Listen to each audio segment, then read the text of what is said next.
مجھ سے ایک صاحب کہنے لگے یہ جو پڑھے لکھے ہیں جوان ہوتے ہیں ان کے ذہنوں میں سوالات زیادہ ابھرتے ہیں، اچھی بات بھی ہے، اور اسلام سوالات کو روکتا نہیں ہے۔ مجھ سے ایک صاحب سوال کرنے لگے، بڑے ٹیڑھے سوال لائے ہوں مولانا، بڑے چپتے ہوئے سوال لے کر آیا ہوں۔ میں نے کہا حضور سوالات کا ہونا عیب نہیں ہے، جواب کا نہ ہونا عیب ہے۔ جوانوں کو موقع دیا جائے، بات کریں، سوال کریں، الجھنیں اپنے پیش کریں۔ ایک جوان کہنے لگا مولانا مولا علی کے فضائل جو ہیں وہ نبی نے فرمایا کہ علی کے ذکر سے اپنی مجلسوں کو زینت دیا کرو، تو علی کے فضائل کتنے ہوں گے؟ 1 لاکھ ہوں گے، 2 لاکھ ہوں گے؟ جب ہم بار بار ذکر کریں گے وہ سارے ختم ہو جائیں گے نا۔ سوال کرنے کا تو کسی پہ پابند نہیں ہے، جو دماغ میں آ جائے۔ کہنے لگے جی 2 لاکھ ہوں گے، 4 لاکھ ہوں گے علی کے فضائل، اور نبی نے فرمایا 1400 سال سے علی کی باتیں ہو رہی ہیں، تو وہ 5 لاکھ فضائل ختم ہو گئے یا نہیں؟ بیان کرتے کرتے تکرار کریں، بار بار وہی باتیں کریں۔ تو میں نے اسے کہا کہ بھائی تمہارا سوال بڑا اچھا ہے، مگر تمہارے سوال کا جواب میں ایک روایت سے دیتا ہوں، توجہ چاہوں گا۔ سرکار جب معراج پر گئے، یہ بھی سنی شیعہ کتابوں میں موجود ہے، سرکار جب معراج پر گئے تو حضرت نے دیکھا کہ ایک اونٹوں کی قطار ہے جس کا آغاز بھی نظر نہیں آ رہا، جس کا اختتام بھی نظر نہیں آ رہا کہ یہ اونٹ کہاں تک جا رہے ہیں۔ حضرت نے پوچھا جبریل ان اونٹوں پر جو بار لدھا ہوا ہے، سامان لدھا ہوا ہے، یہ کیا ہے؟ جبریل نے کہا یا رسول اللہ یہ آپ کی فاطمہ کا جہیز ہے۔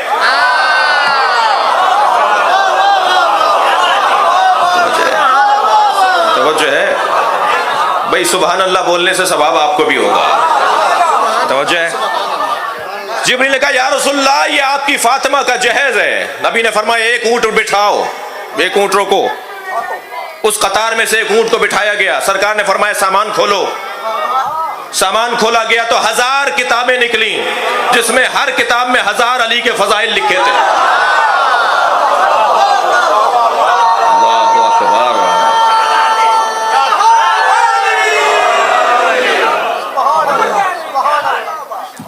پھر بات یہ ہے کہ یہ جو میں فضائل پڑھ رہا ہوں یہ بھی فضائل کا پہلو ہے، لیکن فضائل کا باب تو یہ ہے نا کہ علی فرما رہے ہیں میں زمین کے رستوں سے زیادہ آسمان کے رستے جانتا ہوں۔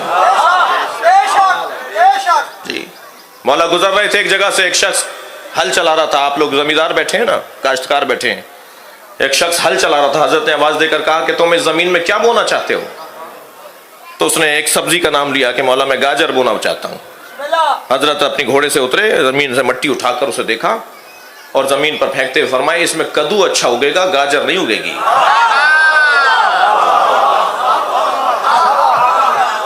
میں نے پورا خمسہ پڑھا تھا لاہور کے اندر جامع المنتظر میں کہ اہل بیت کے ذرائع آمدنی، جی یہ معجزہ ہمیں دکھاتے تھے، معجزے سے خود کھاتے نہیں تھے۔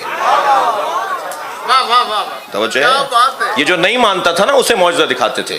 ویسے بھی چاہنے والے معجزے مانگتے نہیں ہیں۔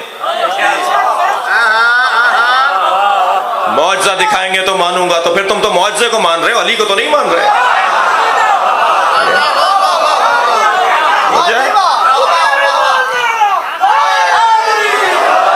تو معجزہ چاہنے والے نہیں مانگتے بھائی، معجزہ دشمن مانگتا ہے، نہ ماننے والا مانگتا ہے۔ جی میرے مولا زمین کے رستوں سے زیادہ آسمان، ایک وجب علی جانتے ہیں کہ اس زمین میں کیا کیا نسیں بہ رہی ہیں، کیا کیا روٹ زمین کے بنے ہوئے ہیں۔ جا رہے ہیں میرے مولا جنگ نہروان پر، جس سواری پر بیٹھ رہے تھے وہ گھوڑی تھی۔ علی سواری بھی لاغر رکھتے تھے، زرہ بھی نہیں پہنتے تھے، اور لاغر سواری اس لیے رکھتے تھے کہ یہ جانور بھاگنے نہ پائے۔ جو تازہ اور صحت مند گھوڑا ہوتا ہے نا وہ تیز بھاگتا ہے، علی کو بھاگنے والا جانور چاہیے نہیں تھا۔ نہیں تھکے ہوئے اب، جس سواری پر میرے مولا بیٹھ رہے ہیں وہ گھوڑی ہے، مادہ ہے، اور اتفاق سے پیٹ سے بھی تھی۔ ایک شخص دوڑتا ہوا آیا، کہنے لگا یا علی آپ جنگ پر نہ جائیے، یہ جنگ آپ کی ناکام رہے گی، آپ اس جنگ میں کامیاب نہیں رہیں گے، آپ کا ستارہ گردش میں ہے۔ آپ نے دیکھا بعض لوگ اپنی حدوں کو پھاند رہے ہوتے ہیں، وہ اپنی حدوں کو پہچان نہیں ہوتے، وہ آئمہ کی بھی حدیں اور آئمہ کے بھی حساب لگا رہے ہوتے ہیں۔ جو اپنی حد سے نکل جاتا ہے نا اسی کو رجیم کہتے ہیں۔ جی توجہ ہے. حضرت گھوڑی پر بیٹھ رہے تھے, اتر آئے, فرمانے لگے تو ستاروں کو جانتا ہے؟ کہنے لگا میرا کام ستارہ شناسی ہے. حضرت نے فرمایا بتا وہ کون سا ستارہ ہے جب اپنی جگہ سے حرکت کرتا ہے تو بلیوں پر فلاں کیفیت طاری ہوتی ہے. خاموش ہو گیا. حضرت نے فرمایا بتا وہ کون سا ستارہ ہے جب اپنی جگہ سے ہلتا ہے تو اونٹ پر فلاں کیفیت آتی ہے. خاموش. کہنے لگا, حضرت نے فرمایا اچھا تو آسمانوں کی باتیں کر رہا تھا. اپنی گھوڑی کے شکم پر ہاتھ رکھ کر حضرت نے فرمایا بتا اس میں نر ہے یا مادہ؟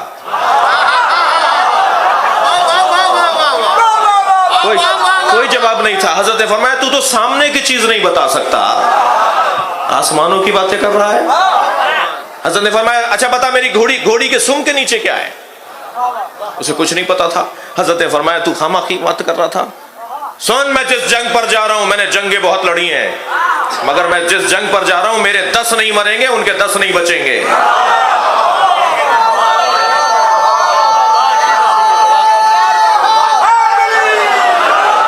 میں نے ایک کتاب تلاش کی ہے جس میں میرے مولا نے اپنے شہیدوں کے نام بتائے,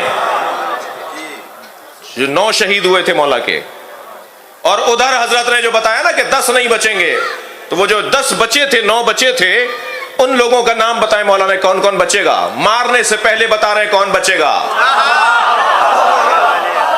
شہادت سے پہلے بتا رہے میرا کون شہید ہوگا.